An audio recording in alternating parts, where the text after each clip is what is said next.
Ja. Så bare billedet. Jeg hedder Karianne, og jeg har hesteopdræt på Amager.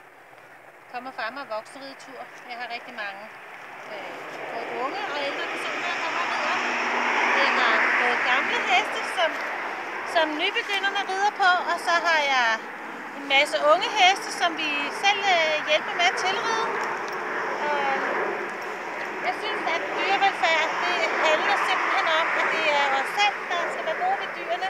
Vi skal ikke transportere dem alle mulige steder hen, eller sende dem til slagtning. Det er ikke så godt at blive kørt for meget, fordi de bliver stresset, og man ødelægger tit livet for dem.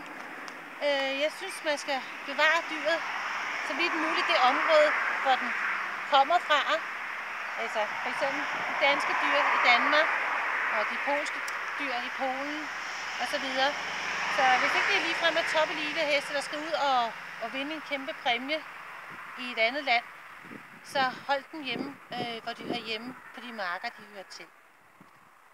Og så vidt muligt lade være med slagten, fordi at dyret er faktisk menneskets ven. Og rigtig mange dyr, der stopper man med at have stress, hvis man begynder på at koncentrere sig om dyrene. For man skal bare finde en hest, der passer til en selv. En hest med samme temperament, så får man et rigtig godt liv selv som menneske. Og de kan jo have det rigtig godt her.